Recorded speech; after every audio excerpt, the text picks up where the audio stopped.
for two. Kickers are extra, I give them the boot. Ooh, going for two. Sit back, relax while I grab me a brew. Ooh, now I'm reclining while putting my time and I'm ready to go.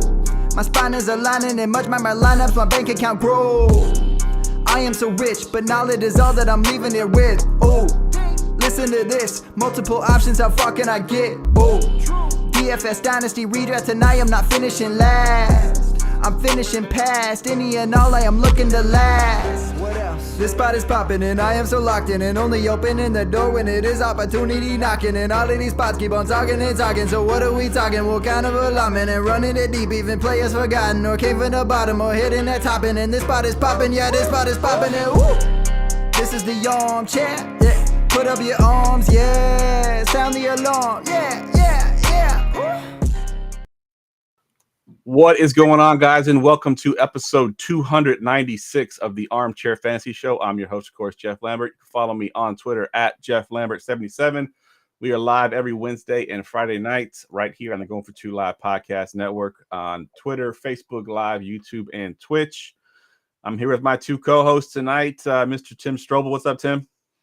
Hey, Jeff. Happy to be back, man. I had a really good week last week. Bought myself a pair of new headphones to celebrate. Got myself a little early Christmas present. So good stuff. Good stuff.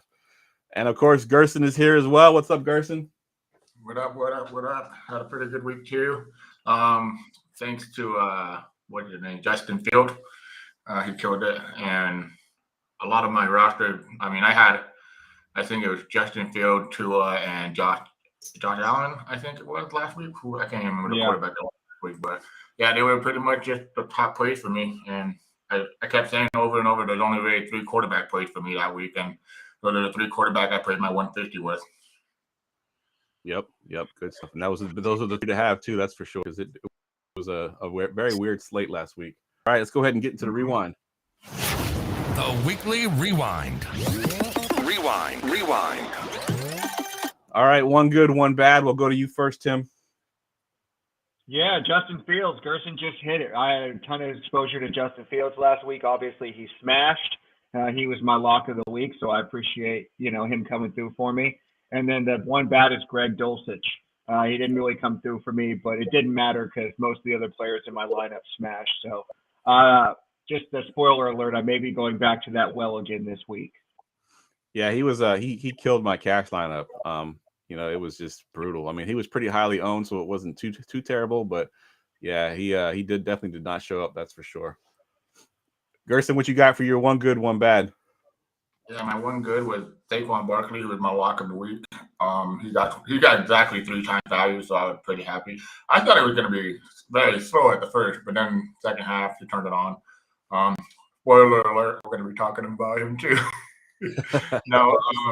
My one bad, actually it wasn't Josh Allen that was my third quarterback. It was actually Patrick Mahomes. Now I'm remembering that it was Mahomes because Juju Smith-Schuster decided to get hurt. I mean, just kidding. Yeah.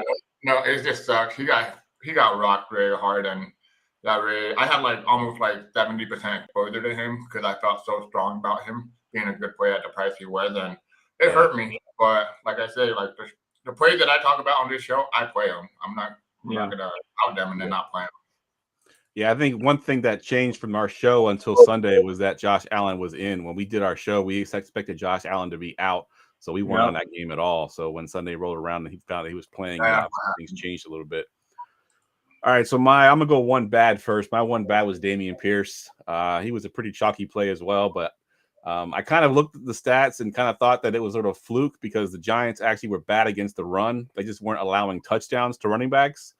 And I was like, oh, that's a fluky stat. They'll probably give a touchdown to him. They're averaging, 5.5 yards per carry. Well, once again, they didn't allow a touchdown to a running back. So maybe it's not as fluky as I thought it was. So Dameon Pierce kind of flopped for me. And then my one good, Jonathan Taylor finally returned to form, looked really good last week. Smashed value. Of course, he was so cheap last week that I had to play him in my lineups, and he definitely paid off for me. And spoiler alert, we're talking about him later on too. So. All right, let's go ahead and get to the quarterbacks. Let's talk quarterbacks. All right, we got Facebook user in the chat. That must be Jared watching this show from work. I think that's Jared. What's up, Jared? All right, guys, we got the elite tier here. Let's go ahead and look at the elite tier. We'll go to you first, Gerson. That's Jason. That's not Jared. Is that Jason? Yeah, I can't tell who. All I see on my screen is Facebook user. I just assumed it was Jared because he a lot of times will tune into work. So quarterback is actually pretty hard this week for me. I mean, like it's not hard, but like I know who I want to play, but it's gonna be so hard to narrow it down to like who am I playing? You know, there's like 5 good plays. But my favorite one is you're gonna hear me talk about this game a lot today, guys. So brace yourself. I'm glad that Detroit decided to say, "Hey, yeah, come play over here." It's Josh Allen, man, because Josh Allen on excuse me. On what, Thursday, Friday? It was Thursday that they announced they moved the game. I was excited, dude, because I was like, oh, man, I want to play angry Josh Allen, you know? You saw how frustrated he was for losing that game. Say it how you want, but he's the reason why they've lost the last 2 games. His turnovers have been very bad. But Josh Allen, he has the highest implied total at 28.5.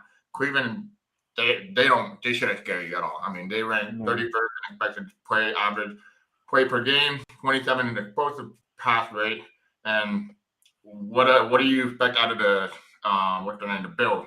They're gonna pass, and even when they're up, they pass. They don't care. And 8.5 it is pricey, but again, when I play Josh Allen in my stack, I do a tight end in my flex because that allows me to pay up for the ceiling. Because if he has one of those ceiling games, he's breaking the slate, you know? Yep. So that's the way you're going to play Josh Allen, kind of like get a tight end in your flex and then kind of build your roster around it.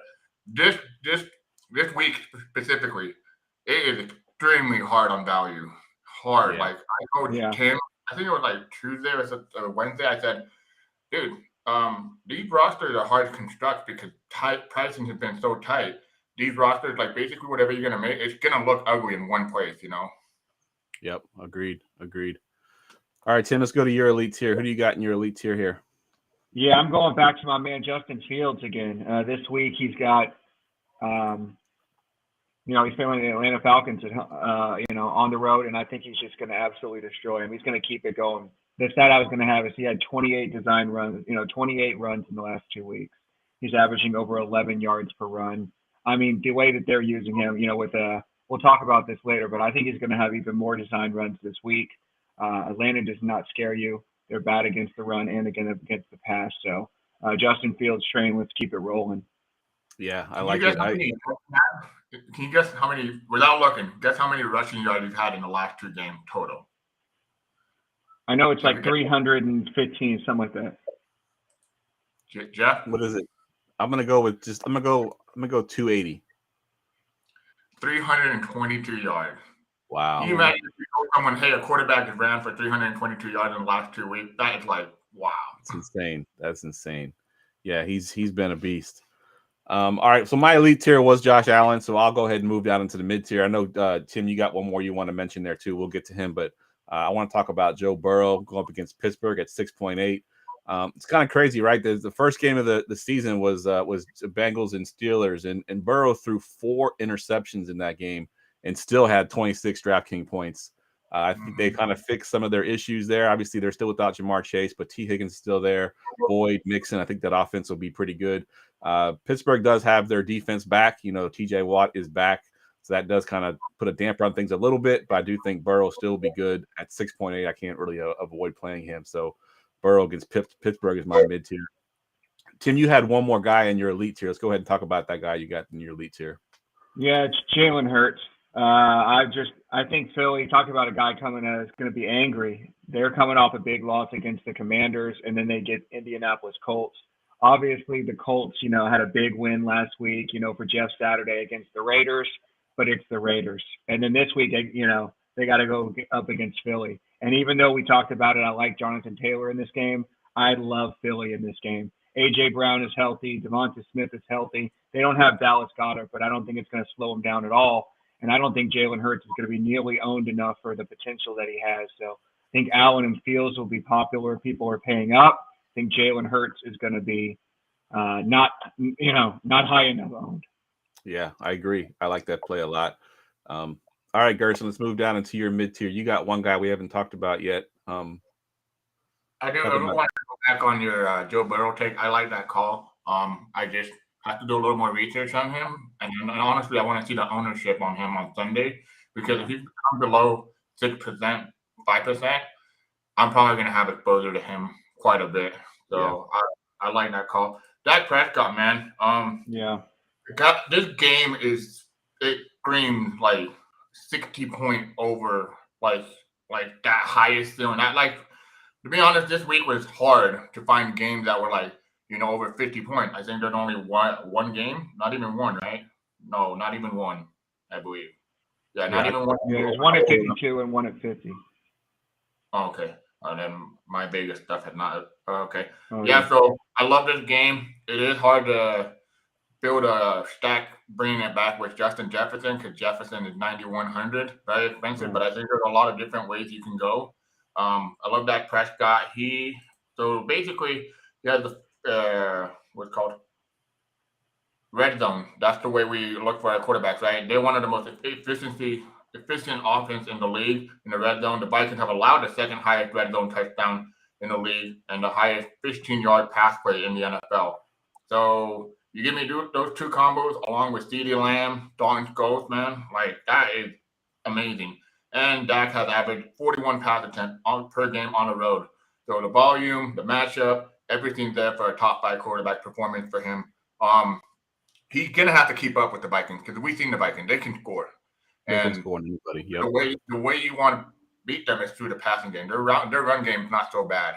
But give me this Dak. I think this is a Dakamania week. Scott's gonna break out his Dakamania shirt, and yeah, man, Dak attack, baby. All right, good stuff. So that wraps up the mid-tier quarterbacks this week. Let's move down into the value, and there's not much value here as well. You talk about your value quarterback there. Yeah, I'm going to talk about Danny Dimes. We saw last week that you called him Vanilla Vic, and I think that's very apt. And then this week he gets the Detroit Lions, who have given up the most quarterback rushing yards of any team. So obviously a lot of people are going to play Saquon. We'll talk about him in a minute. But I think Daniel Jones actually makes an excellent option, both to play naked as a cash game option if you want to pay down, or in stacks with some of the receivers to talk about later. So I actually really like Daniel Jones. And I know he's going to be a popular value option, but I think his stacks will be very low owned. Yeah, and the Vanilla Vic thing, I can't claim that. It was actually Saquon Barkley that said that. I don't know if it was a TikTok that went viral where he's talking to Daniel Dimes in the huddle. He's like, if I score a touchdown here, I better see Vanilla Vic in the end zone give me a high five. So it kind of went viral. So I kind of like that name, Vanilla Vic. I do have one other value play, Russell Wilson versus the Las Vegas Raiders at 5.8. The one good game Russell Wilson has had all season has been against the Raiders. And I had a stat that I was kind of putting out everywhere on all social media that the Raiders have given up, I think it's 107 passer rating on the season. The all-time leader in passer rating is Patrick Mahomes. He's given up 105.8. So they've given up basically the best all-time passer rating that you can have against a team. They've given it up so far this season. Russell Wilson at 5.8 is a guy that I like. Probably won't be as highly owned as some of the other guys we talked about. So His one good game this year came against the Raiders too. Yep, so. Exactly. All right, that wraps up quarterback. Not a ton of quarterbacks this week. Let's go ahead and get to the tight ends. Did somebody say tight ends? All right, let's go to look at the elite tier here, Gerson. Who do you have in your elite tier for tight ends? So back to the Vikings versus Cowboys game, right? T.J. Hawkinson got traded to the Vikings 2 weeks ago, and Hawkins is now the number 2 receiver in that offense. So second among pass catchers the last 2 weeks too. I mean, he's getting 9.5 targets per game. He's expected fantasy points of 17.2. I mean, to give you an idea, that's Kelsey expected fantasy point, and he's like what? Kelsey would on a slate like this, he'd be like 8,100, maybe 7,900. He's only 5.3K, 5.3 thousand. I'm gonna have quite a bit of him. I'm gonna do run back with him, Jefferson, of course, and then Dalvin Cook. I think you can run back Dalvin Cook for sure. I love Hawkinson in this offense. He's getting peppered with more targets than he ever got peppered in Detroit. So give me Hawkinson. Lock in the Hawk, man. Lock in the Hawk. Hey, I actually had one stat to add to that. The Bills have the highest pass rate over expectation on the slate, but the Vikings have the highest red zone pass rate over expectation on the slate. So when they get in there, they're looking for Hawk and they're looking for Jefferson. Yep, good stuff. I put Mandrews on my list. Of course, Mark Andrews, 6.8, supposed to be playing this week back from his injury. 6.8 is as cheap as he's been since week 5. Good matchup versus Carolina, and really with Lamar Jackson looking his way as often as he does, you really can't not put Andrews on the sheet here. He's got to be there at least mentioned. Obviously, kind of expensive at 6.8 for a tight end, but just like Kelsey, he gives you those wide receiver type numbers sometimes. So he's definitely worth paying up for 6.8. We'll move down into the mid tier. I think this is where we're probably going to live for tight end this week, is in the mid tier. Tim, and we'll go to you for your mid tier. Yeah, I completely agree. I think the mid-tier is where we're going to live this week, and I'm going to start with Dalton Schultz. We've been talking about that Dallas Vikings game, and that's where I want to go. Last 2 weeks, he's had 7 targets and 8 targets. He's basically the number 2 receiver in this offense right now, and he's only 4,300, which I think is just way too cheap. So his usage should be like 5. With his usage, he should be closer to 5K, at least like 4,800. So I think he's probably 500 too cheap, and he'll be one of my highest owned tight ends for sure. Yep, good call. I like that one. What about you, Gerson? What you got in your mid tier here? So I'm gonna go back to the. Well, do you want to talk about him, Tim? Because you said you were gonna talk about him. So I'll just talk about the other guy. My bad. I'm gonna keep this one very simple. Tyler Higbee, if Stafford plays, but that's it. No Cooper Kupp. But Pat Freiermuth, man, he saw 7 targets last week, and he's a really good player against the Bengals, man. The Moose is ranked 6th in target share, 6th in A-dot, and 2nd in 20-yard target. He's still not really scoring a lot of touchdowns. He only has 1, but last year we saw it. He scored 7, right? He gets a really good matchup against the Cincinnati Bengals. He basically picked a safety blanket. So give me him. I'm looking for what? He does it. He does the perfect tight end points you want, right? Like he gets 7 targets, 50 yards, maybe a touchdown, but he's only 4.2K. I wouldn't be shocked if he starts creeping up to the $5,000 price range, but give me Pat Freiermuth in this game environment for sure. Yeah, I like that call. I too had Higbee in my mid tier here. Obviously, with no Cooper Kupp. Higbee got 8 targets last week. He's kind of back. He kind of fell off for a little bit there for a couple of weeks, had an injury. But I think he's back to what he was. And now, obviously, without no Cooper Kupp, it's going to be his safety blanket. But Hayden Hurst is the other one I'm going with. I already talked about Joe Burrow. I think Hayden Hurst is a good stacking option. He's got, I think, at least 5 targets in nearly every game this year. He only missed that mark a couple of times, but he's just a solid producer overall. Not giving you a ton of touchdowns. He only has 2 on the season, but I do think that the possibility is definitely there for the touchdown. So I think against the Pittsburgh Steelers, like we mentioned, he had, I think, 8 targets in week 1 against them. So I like Hayden Hurst, 3.5, a little bit cheaper, not quite in the value tier, still mid tier, but a little bit cheaper than some of these guys we talked about already. Tim, what you got for your mid tier? Yeah, like Gerson said, I'm going back to the well on Greg Dulcich. 2 reasons for this. First of all, he had a couple long play last week that I just barely missed them that I think obviously would have changed his value. But Jerry Jeudy is obviously out this week. KJ Hamler is out this week. They are hurting for receivers. So Dulcich will act as the second pass catcher in this offense this week against the Raiders. So at 3,800, he's just too cheap. Basically, if I'm not playing Schultz, I'm playing Dulcich. Yeah, I like it. I like that call. You have one more in the mid tier, Tim. Go ahead and talk about Cole Kmet as well. Yeah, number 1 tight end over the last 2 weeks, right? I don't think that touchdown rate is sustainable, right? 4 touchdowns in the last 2 weeks, but I mean, he's obviously one of Justin Fields' preferred targets. Atlanta not great against tight ends either. You're looking for a cheap stacking option if you're going to pay up for Justin Fields. So I think he's right in there at 4,100 where people are going to be playing Schultz and Dulcich. So I'll go with Cole Kmet. All right, good stuff. We got a little bit of the hot girls are here. A little bit of porn spam in the chat there. I like it. Gerson popped his head up like, what?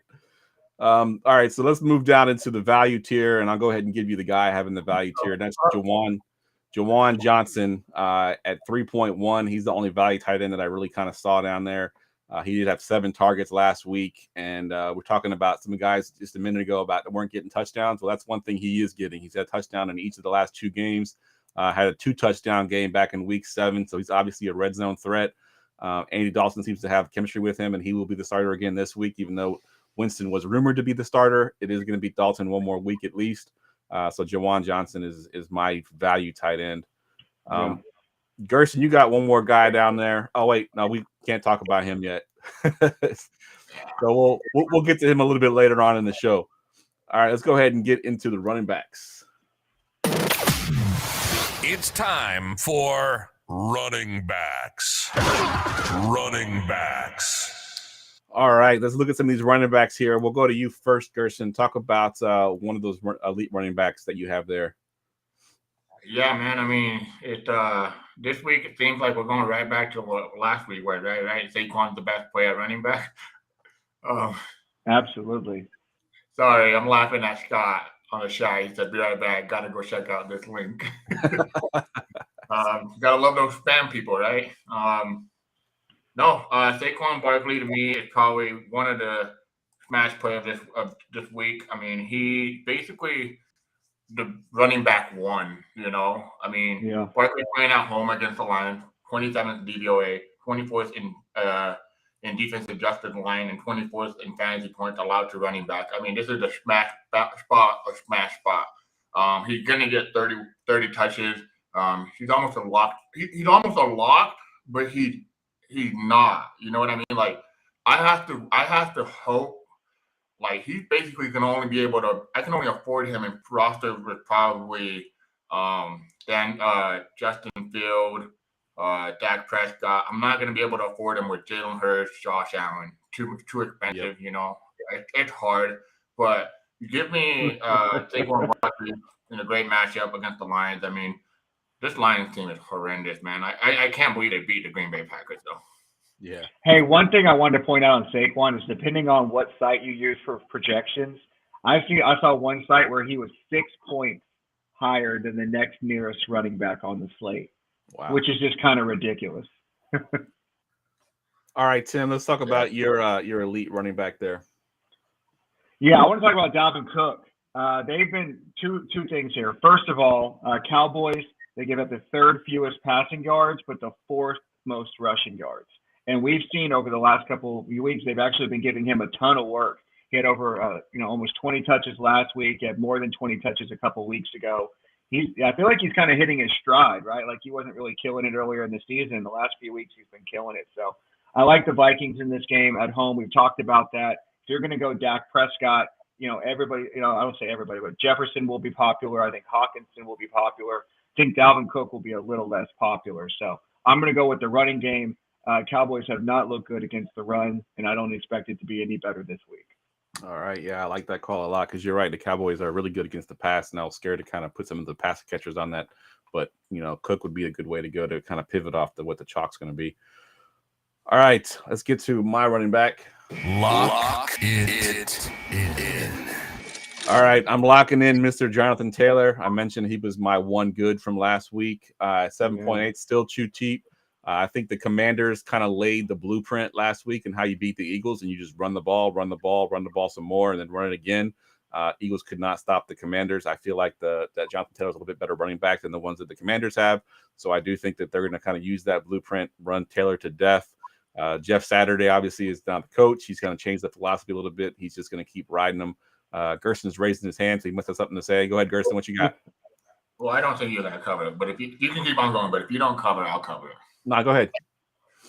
Jordan Davis is going to be out for this game. He's a big acquisition a big influence to that run defense. I don't think people realize how important he is. I mean, he's a monster. Like, you saw his combine. He was probably one of the most freakish athletes that you saw for his size to, like, it's called SPART score. So, like, it's the athleticism. SPART score. Yeah, it's athletic score. Yeah, and he was amazing. And he's out. They did sign Ndamukong Suh. I don't expect Ndamukong Suh to be like a difference maker. I mean, he's probably going to go in there and only play like 14 plays, Yep. But definitely, I love that call, Geoff. All right, let's move down into the mid-tier here, Tim. And you only have one mid-tier running back. So let's talk about the guy you have on your list there. I do. It's Ramondre Stevenson. I actually don't love running back this week. I prefer wide receiver. I think it's a better slate for wide receivers. But I like Ramondre for a couple reasons. But his usage has been probably the best of anybody in this range over the last few weeks. He's getting the yards on the ground, but he's also getting the receptions, right? New England is not throwing the ball a lot, right? But when they are throwing the ball, it's going to a couple people, and one of those is Ramondre Stevenson. So at 6,700, I think he fits nicely in the builds too. Some of the other guys we talked about up closer to 8K, he's getting similar usage for like 1,700 less. So I think he's a good play this week. Yeah, he's kind of like. Go ahead, Gerson. Running back that's having a great season than Ramondre Stevenson. It's crazy. Yeah, I was just gonna say he's kind of like Mr. Mid-tier. Like he just lives in that. He's sort of like the Keenan Allen of running backs, where he's just living in that mid-tier constantly. And that's every week you just plug him in and he does perform for you. All right, Gerson, you got a bunch of mid-tier guys there. Go ahead and pick one of those. Yeah, I mean, if I'm not playing Saquon, I'm dying in this tier. So the guy that we haven't talked about, David Montgomery, right? I don't think we have, but no, we have not. It's David Montgomery, 6.1K. Khalil Herbert is out. I do expect Travis Ebner to fill in. Travis Ebner is actually a pretty good pass catcher too. So I think, whoa, that was weird. Your shirt, like. Oh yeah, it's too close to green. So if I move too much, I fade out. I thought I saw you naked there for a second. I'm like, oh wow. No, give me David Montgomery. I think when come to Sunday, when people realize that we have no value and it is a crap slate, people are going to be like, all right, yeah, I guess I got to pay David Montgomery at 6.1K. He's the best value running back of the slate. So you're going to be smashing him in a lot. Yeah, he has a great matchup too. So there's really no wrong or right, great value, great matchup. He's going to get the workload. It is a good leverage point from Justin Field. Don't play them in the same roster because you'll be having a negative correlation. So I think I'm kind of curious how cash game is going to work out. I don't play cash game, but good luck to you guys. I definitely love David Montgomery. I'm going to have a lot of exposure to him. I think the game environment is perfect for him against Atlanta. They ranked 31st against the run, or 31st against running back. So yeah. I don't know if you said it or not, but Khalil Herbert is out. Obviously, I don't know if you mentioned that. I missed it if you did. So Khalil Herbert being out obviously helps David Montgomery a little bit. And Herbert, surprisingly, even though he got hurt last week, he's still the 10th leading rusher in the NFL. So you take that out and give all that workload to David Montgomery at 6.1, you can't pass that up. I got one more guy in my mid-tier. I'm going back to the well again, Mr. Dameon Pierce versus the Commanders at 6.7. He's basically their offense right now. I mean, they run their offense through him. He had a bad week last week, but I'm going to go right back to the well, maybe get some post-hype production out of him at 6.7. I still like him. And he's getting a little bit more involved in the passing game, too, which I like to see. At least the screen game. He's not running routes quite yet, but he's getting involved in the screen game as well. So at 6.7, I like him a lot. Gerson, you got one more guy in your mid-tier we haven't mentioned yet. I like him as well. I didn't put him on my sheet, but Mr. Joe Mixon at 7.4. Yeah, I mean, Joe Mixon, he's either breaking the slate or he's just breaking your roster, it's one of the fudge! I almost said the F word there, but I changed it midway. Did you see that, Jeff? Yeah, I mean, Joe Mixon, I think it's kind of surprising how volatile he is because he seems like a good running back, right? Like when you watch him play, he looks like a true NFL great running back.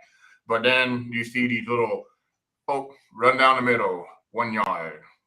He gets the usage. Last week he got 22 attempts. Not last week, 2 weeks ago in Carolina. He had that big ass game of four touchdowns, 153 yards. But then earlier in the season against the Pittsburgh Steelers, he had a 27 attempt, 82 yards. If he didn't get his 7 receptions for 63 yards, which is like we've seen Joe Mixon not get receiving work before, he crapped the bed. But He got 21 points in week 1. I think this week, they're coming off a bye week. They should be pretty well rested, and it'd be a good game environment. Have Joe Mixon in 7,400, and I wouldn't be shocked if he gets 2 touchdowns in this game. Yeah, that's a good call. All right, we're going to move down into the value tier, and I'm going to go first here. I'm going to talk about, I talked about him last week, Mr. Najee Harris versus Cincinnati at 5.5. Last week was kind of a tease, right? I think one of the first plays of the game, he broke off like a 36-yard run, and I had called him as one of my value plays last week. I was like, all right, let's go. Finally going to see some Najee Harris. He ended up only with 99 yards and no touchdowns on the game, so it wasn't a great game for him, but we did see a little bit of explosion from him finally. He actually had his first run over 20 yards on the season, which is crazy to think about. But I do think that against Cincinnati at 5.5, he's still too cheap. He still has the opportunity to fall into the end zone at that price. And if he can break off a few more big runs, he can pay off his value quite easily at 5.5. All right, Tim, let's go to you for your value. Yeah, I'm going to go with Devin Singletary. One of my guy I considered using for my one good this week was Jeff Wilson Jr. because he was probably my best call last week. Early in the week, I said, you play running backs against Cleveland. They are the #1 flow chart team. If you guys look at my flow chart every week in the roundtable group that I get from Ryan on Twitter, they have given up 13 running back ones this year, running back one performances. So I'm going to go right back to Devin Singletary. We talked about everybody's going to be playing the passing game, but a lot of times you attack Cleveland through the ground. So if everybody's playing Josh Allen, and his stacks, I'm going to go leverage with Devin Singletary. I like it. I like that call. And you said they gave up 13 RB1s or RB1s and RB2s? No, yes, yeah, exactly. Well, I think it's RB1s.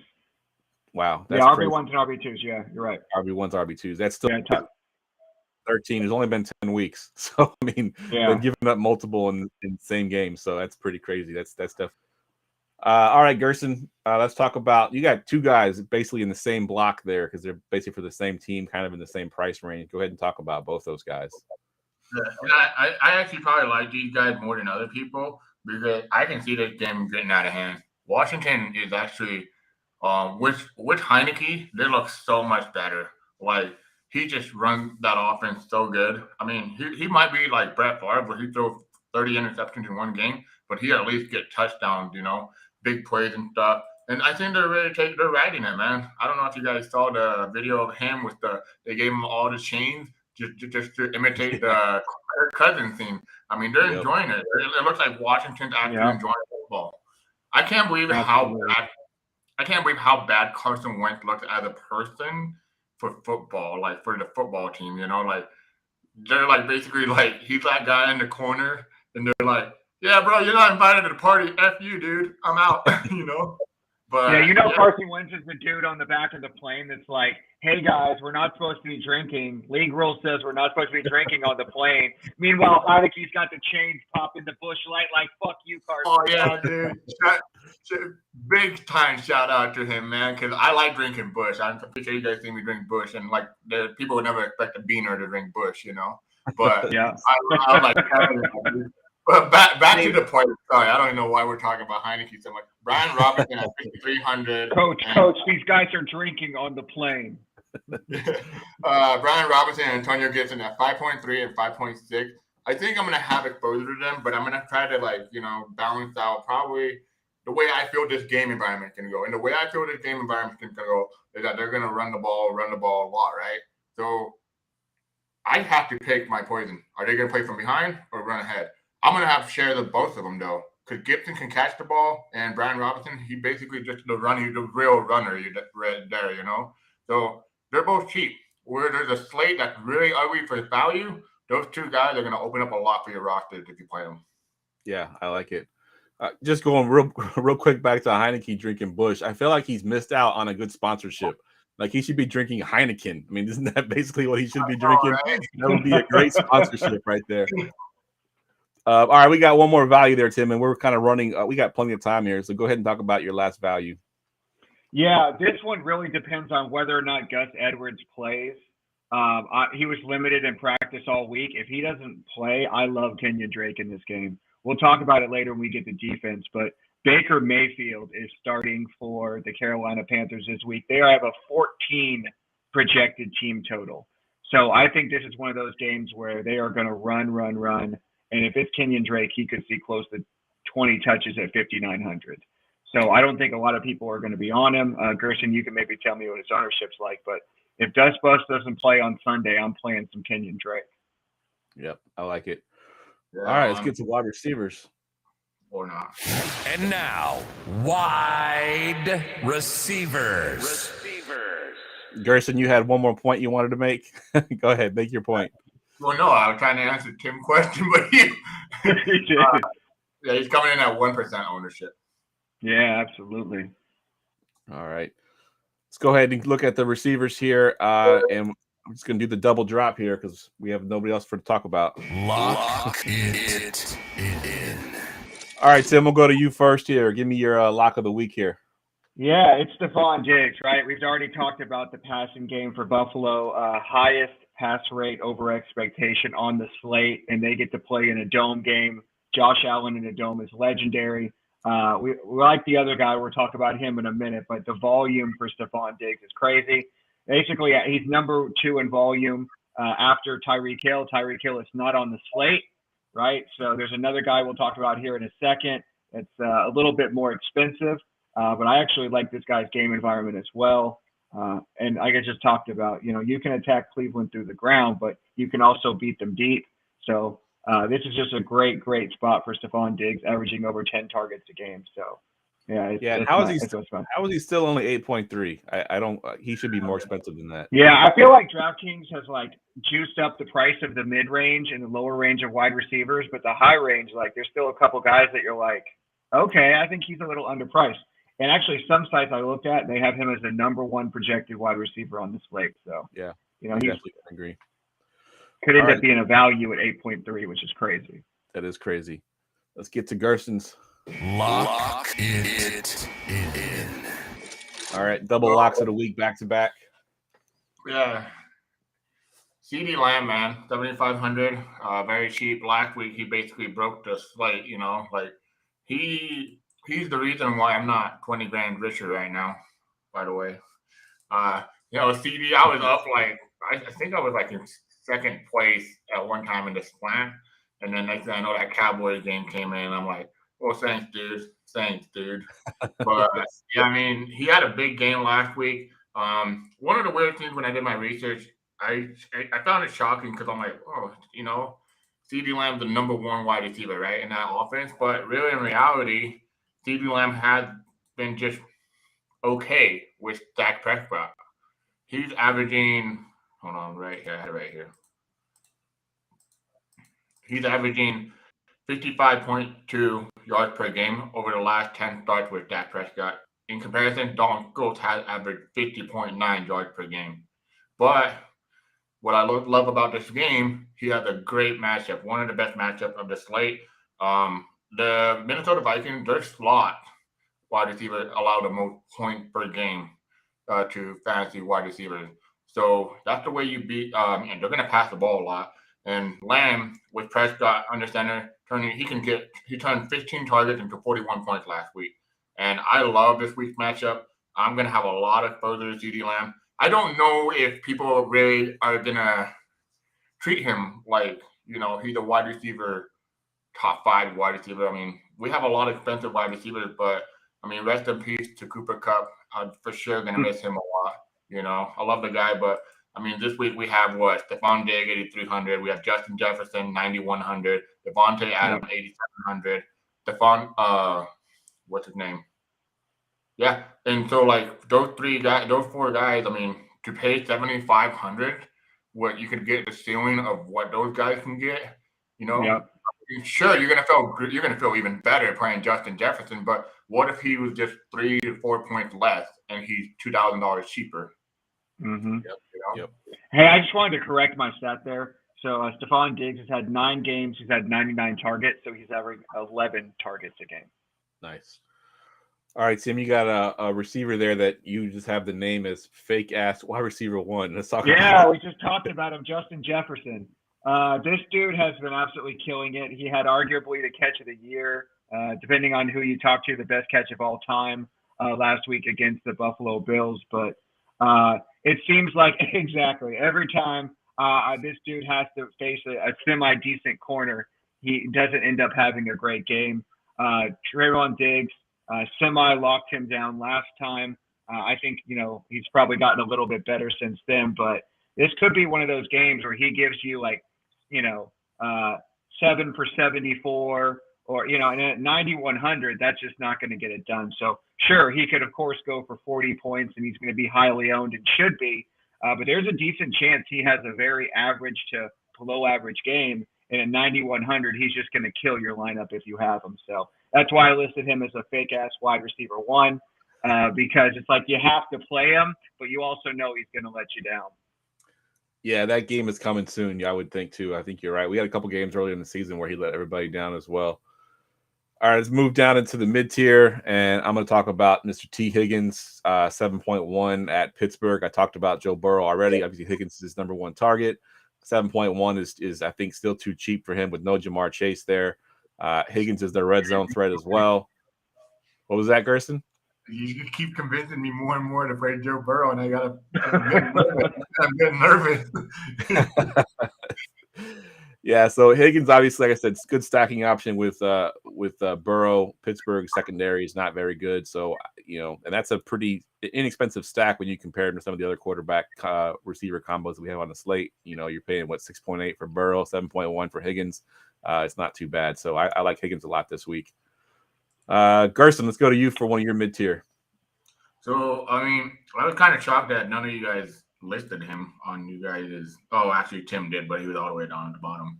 I have him in my value tier if you're talking about the guy I'm thinking of. Yeah. Oh, okay. Yeah, you guys don't know how to value players. No, it's Terry McLaurin, man. Terry, F1, what is it, F1 McLaurin? Or whatever you want to call him. He actually hates all those names, by the way. He hates any nickname that's given him. He's like, I'm just Terry McLaurin. That's it.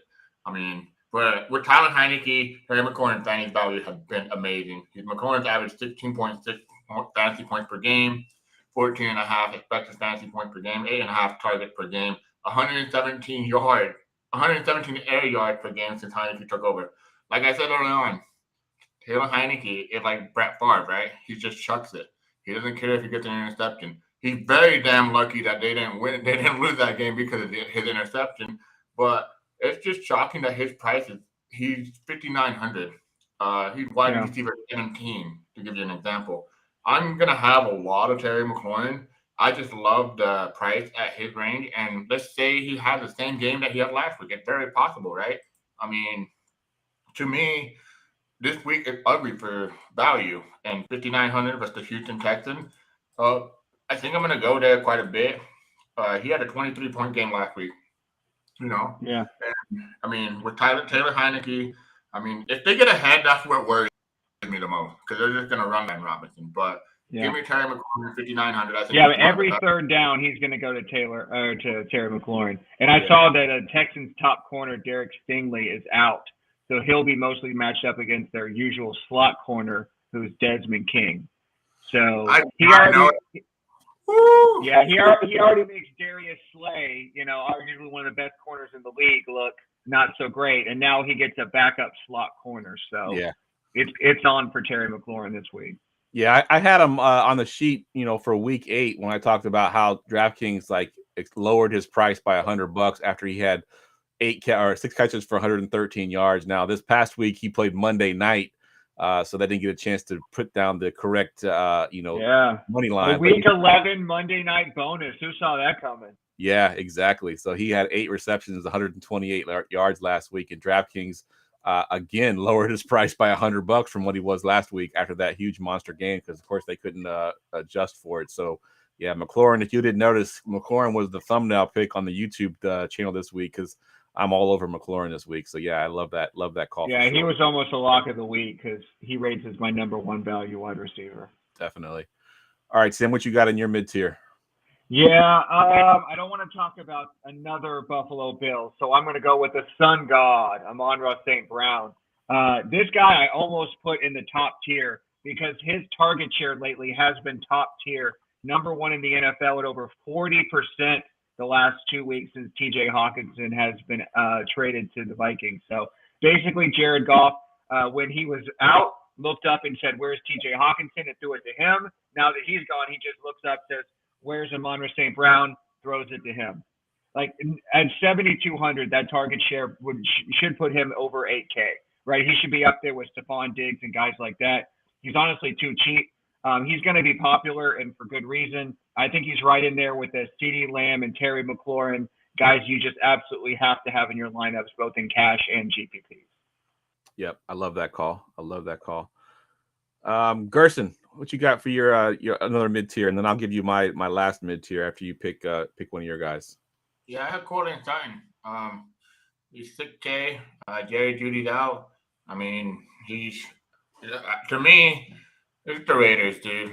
I mean, I hate to be that guy. Like, I'm a Raiders fan, but like I love money more than the Raiders. So, give me Cortland Sutton against the Raiders. Raiders are just one of the worst teams in the NFL right now. I don't know what's going on there. I wish I could figure it out. I mean, dude, you have the team. You just got to coach them right. And apparently McDaniel's not doing that. But Sutton at 6K, he's going to get peppered with target. No Jerry Judy. No, what's his name? KJ Hamler? KJ Hamler, yeah. KJ Hamler's out too, yep. No KJ Hamler. I mean, we're getting down to like 2 targets, right? Dosage and Judy, and then maybe someone's going to mention a sick call of him. I'm not sure, but we'll see. Yeah, Sutton, I think Russell Wilson finally found out that he still has this guy on his team because after week 5, I mean, he had 3 targets.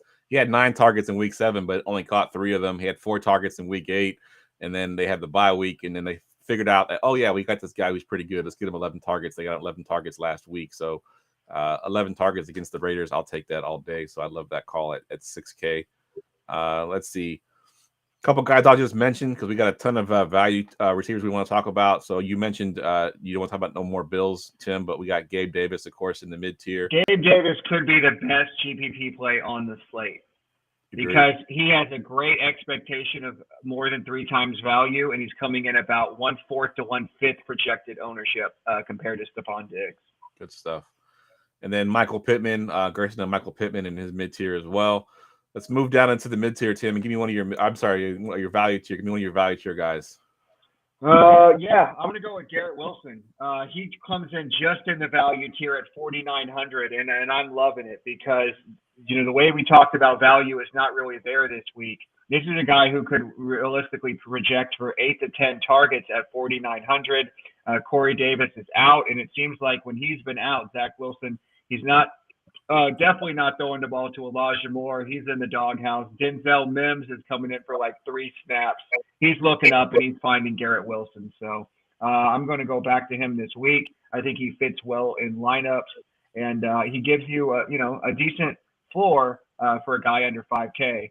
And if you want to go with a little bit of narrative, he also torched the Patriots last time they played for 115 yards. Good stuff. All right, Gerson, what do you have for in your value tier here? Yeah, I think I'm going to talk about a guy that nobody ever wants to mention. But do any of you guys know who Kendall Hilton is? Yeah. I mean, I do, because he filled in for the quarterback during COVID. Yeah, he's a quarterback, right? Isn't that what he is? We're on receivers, Gerson, not quarterbacks. Yeah, so basically, Jeff had him as a sick call, and I told him, dude, Hilton's gonna be owned, man.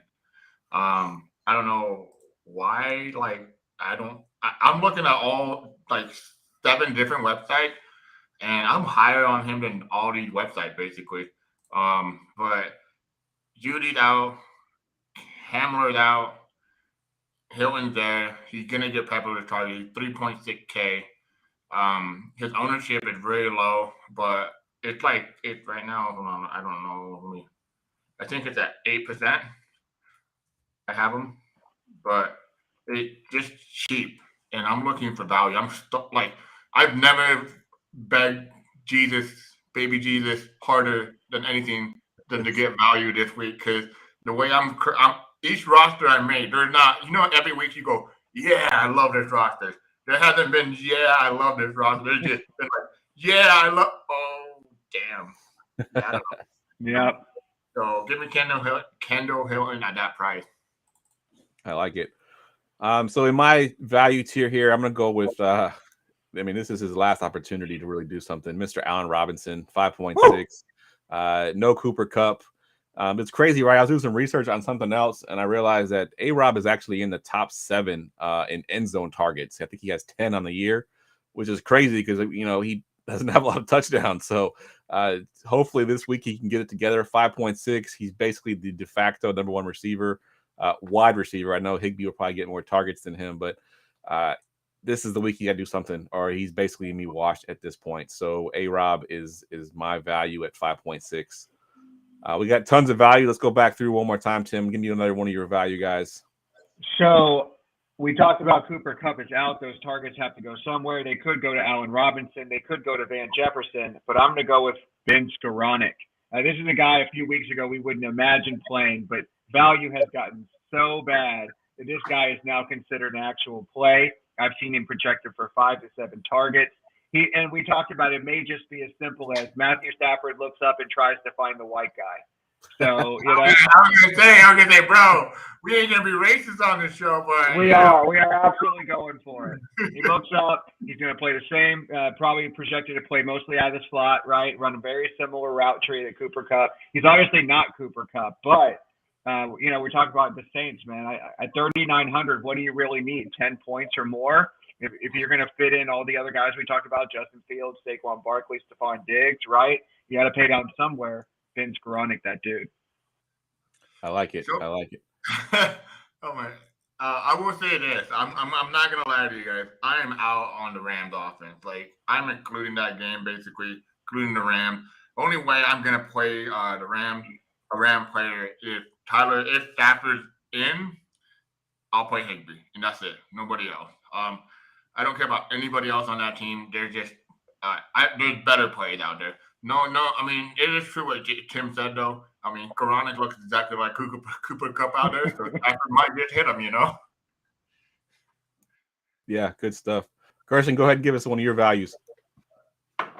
So I'm going to go back to the Bills game, right? The way you can get cheap is Donovan Peoples-Jones. And how about we should have probably had him as a good call, right? I mean, right. Yeah. Yep, he killed it, and we said he was going to be one of the best values of the slate, and he was last week.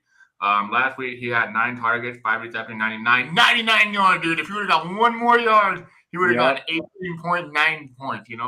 So I mean, he's gone over 70 yards the last 4 games in a row, and if you go back to 6 games, he's gone over 70 yards 5 out of the last 6. So give me him, I think. And this is it. This is the last game they're going to play without Deshaun Watson. After this, they're going to have a bye week and play with Deshaun Watson.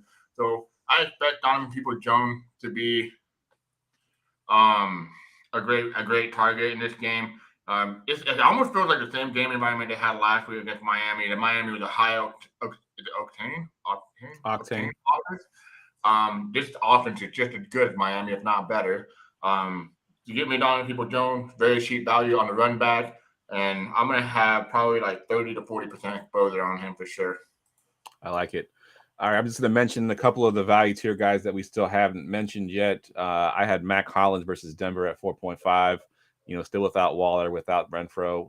He didn't do good last week, but maybe at 4.5 we can get him to do something. Nico Collins at 4.1 versus the Commanders. I think he had 10 targets last week. You can't really ignore that. George Pickens. I love George Pickens at 5.2. He's a great comeback option in that Bengals game if you're going to play Burrow. And Drake London at 5.1. I think that's and we got Paris Campbell there at 4.3 as well. Gerson likes Paris Campbell this week, so I think that's also another good call, a little sneaky call there. All right, let's go ahead and get to the defense. Defense. All right, Tim, kick us off here. Who you got for your defense? Yeah, I think the clear cash game defense this week is the Pittsburgh Steelers. We talked about how hard it is to find value this week, and they're 2.3K. They got TJ Watt back. They got Minka Fitzpatrick back. They did well against the Bengals, who gave up a ton of sacks earlier in the year, and now they get the same team at home. So I think if you're looking for value, they're the easiest. Me and Gerson basically have the same defenses, which I love because that usually works out for us. The other team is the Saints. we talked about this Rams offense could be bad. We know their offensive line is bad at 3K. If you can find, the value to get up there, I think they're a lock and cash in GPPs. Yeah, I like it. Gerson, you got one defense there that he didn't talk about. Talk about what you like about the Jets. Well, there's only one defense to play this week, and just Steelers. If you're not playing them, you just don't want to win money. Wrong. I think this year has been crazy about how good the cheap chalk defense have been hitting. I mean, last week we talked about the Cardinals and what's their name, Vikings. Honestly, even the Vikings paid off, right? Like that was going to be one of my calls too.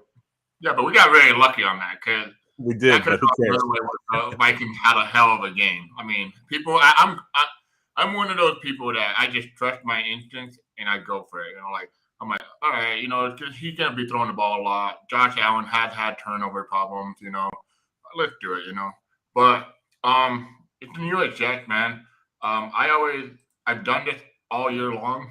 Whoever the Patriots are playing, I play the opposite defense, And they had a decent game against them. I can't, for some reason, my computer's acting up. But I think the last game against the Patriots, the defense got 10 points. I could be wrong on that, though. I'm looking it up now. But the Jets defense, I mean, the way they win games now is not because of Breece Hall because he's out. It's not because of Zach Wilson because he freaking sucks. It's because of their defense. And if they put pressure on, is it Mac Jones or Bailey Zappi? Who's starting? I don't even know no more. Mac Jones, I think, again. And they had 8 points. They had 6 sacks in that game. Yeah, so 8 points. I mean, that's pretty good. 2 points, 6K. That's almost 3 times value. So give me the Jets defense that cheap. I was shocked they were not even owned that much. They're only owned like 6%. I expected 10%, but I think that's a contrarian defense if you want to go off the Steelers. I mean, for what? 2 more K, 2,000, 2,000 more or 200 more. Yeah, I think it's like 500. 500 more than the Steelers. Yeah. Yeah. And I'll just throw this in real quick before we move on. We talked about how hard it is to find value this week. Nobody will be paying all the way up to the Ravens. I mentioned the Panthers have a 14 implied team total and Baker Mayfield is starting. That could easily be a pick six, a couple of sacks. That game could get ugly in a hurry. So if there's ever a week that you wanted to pay all the way up for defense, maybe stack it with Kenyon Drake if Gus Bus doesn't play. I love that this week. Okay, yeah. If you do it Kenyon Drake, that's fine. But if you're doing it just like let's just pay up and put it in our roster, then you're screwing up, man. No, I think you're going to try and correlate that. Yeah, agreed. All right, let's get to our stacks. Going4two.com's weekly stack report. All right, Gerson, we'll go to you first here. Give me your stack. Yeah, I mean, I've been talking about this game all day, all night, the whole week. On Sunday morning show, I'll be talking about it too.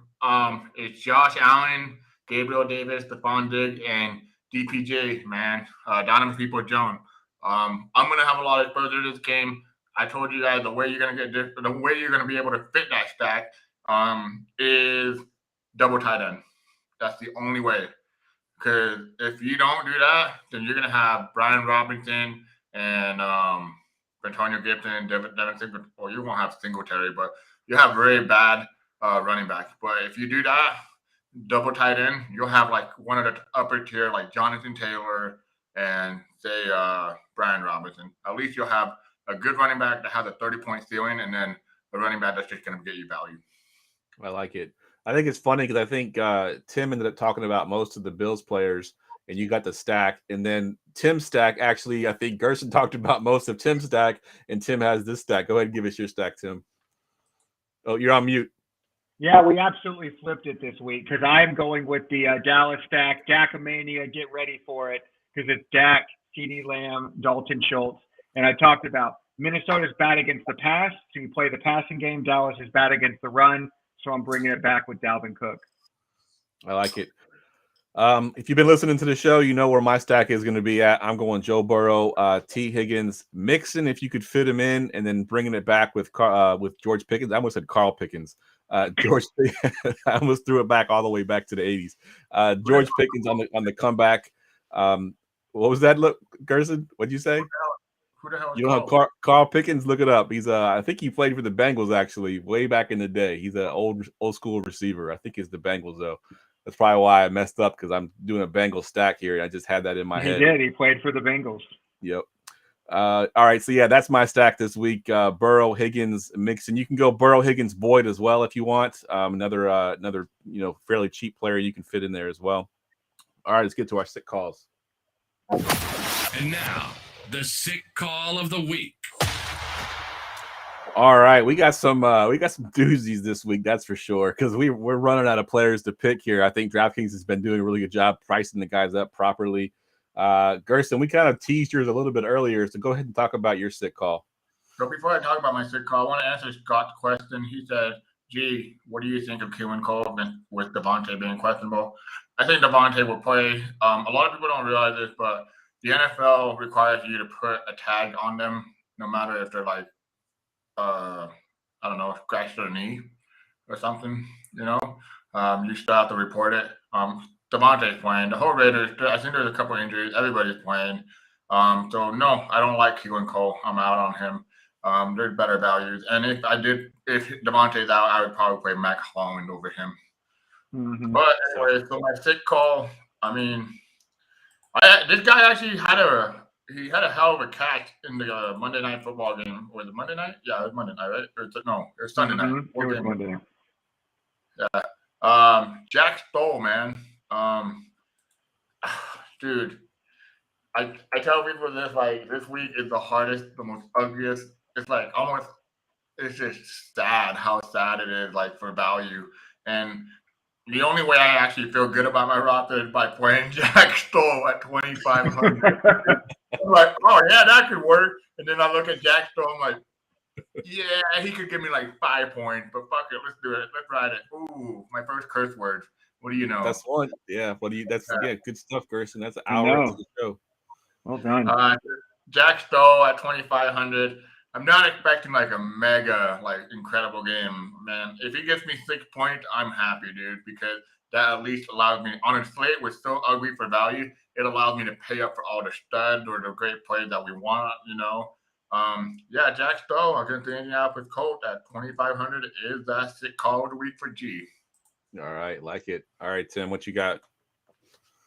Yeah, I'm going to go with Viking. I told you guys before when I play Vikings, it usually works out for me. So I'm going to go with KJ Osborne at 4,000. When I was looking at percentages on this game, pretty much every other player in this game is high owned except KJ Osborne. He saw 11 targets last week against the Buffalo Bills. So one thing I had is the Dallas Cowboys normal slot corner, Jordan Lewis, is out. So they're playing a rookie 5th rounder named Deron Bland. So I think this is a good opportunity. We saw Christian Watson absolutely torch him on, Sunday night or Sunday afternoon. And I think this week it's going to be KJ Osborne. Probably say, I'm not going to say he's going to go 11 targets, but at 4K, what do you need? 7? He scores a touchdown and smashes. So I think he's going to be a cheap option to put in your Dak or Cousins stack. I love that call because I think everybody will be going to Jefferson. And so let's say Osborne does have. Yeah, people might play Thielen. And I think Thielen just, I don't know if he has it anymore. Not to say that Osborne does, but I don't know. It's just crazy. Isn't it crazier? Has there been a bigger drop off in wide receiver? Like, he was Thielen was a wide receiver, 1 or 2? 1. He was a 1 for a while. And then all of a sudden he's just like a scrap wide receiver, like nobody played. Yep. You're almost thinking about dropping him in free agency to in fantasy football, Yep. Agreed.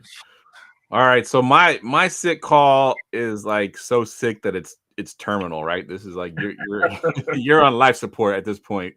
So we talked about the Rams game, Cooper Kupp injury.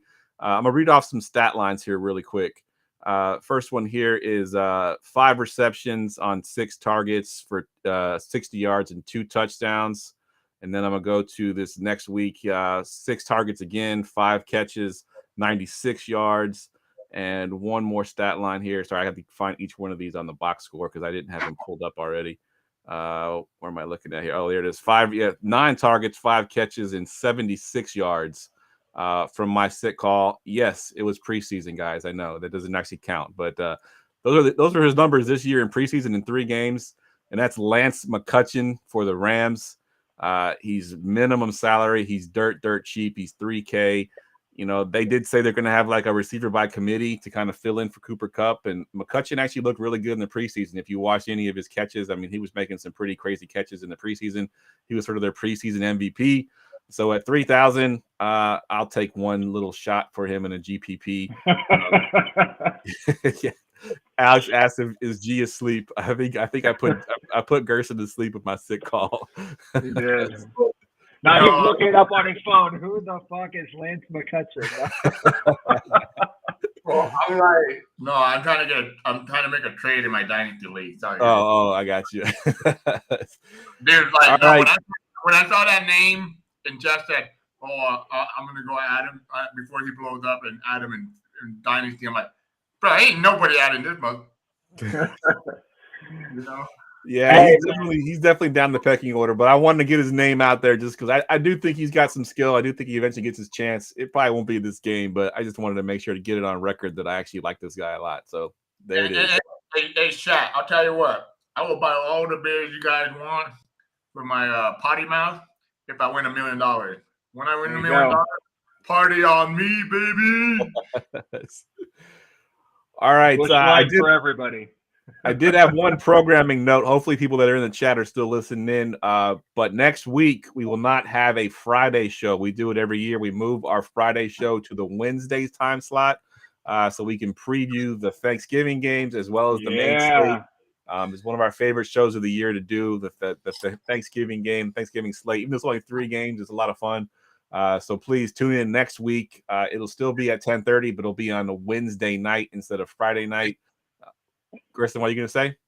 It's the only show Jeff can't tell me. We're running a little long here. Yeah, well, after all, we're going like freaking 14 games. What do you want me to do here?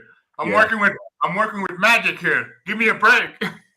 Yeah, we got 2 slates to talk about, so we do run a little bit long on the Thanksgiving show. So, but nobody works the next day, so we're good.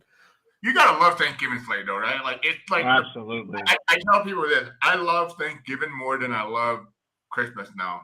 When I was younger, Christmas used to be all about the presents for the young kids, right? Now I'm spending like over $1,000 on all my nephews. I'm like, y'all just taking my money, man. Yeah. And now on Thanksgiving, I get to do the 2 things I love. The 3 things I love. Drink beer, eat food, and watch football. Yeah, yes, can't get better than that. All right, fellas, that wraps the podcast up. Let's go ahead and go around the room and give us your Twitter handle one more time and let us know where they can follow you on Facebook. We'll go to you first, Tim. Yeah, as I say every week, get in the DFS Roundtable. Check out my weekly thread, all the charts and graphs and info that I post. And then, of course, you can check me out on Twitter at KetoDFS. Good stuff. Gerson. Yeah, you can find me at FantasyGDFS on Twitter. You can find me on the Sunday show with Jamie, Benny, and Zach. Glad to have Zach back. Last 2 weeks was awesome. I think if there's any, I always say this too, but I think if there's anything that really you want to do on Sunday morning, it's watch that show, because I'm telling you right now, we're going to get a crazy value opening up. We do every week. Absolutely. No, I'm knocking on wood because baby Jesus, come through, baby. Give me a good value. Give me a wide receiver. I don't care if he's white, black, green, yellow, as long as he's a good value. All right, good stuff. As always, guys, you can follow me on Twitter at JeffLambert77, as long as Twitter's going to still be around. Rumors that it's going to die soon, but who knows?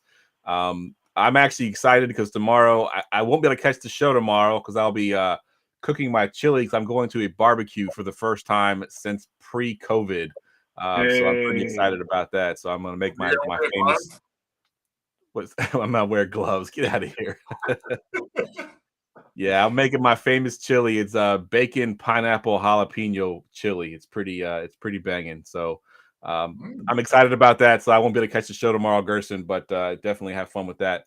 All right, guys. For Tim, for Gerson, I'm Jeff. Good luck this week, and we will see y'all next Wednesday night before Thanksgiving.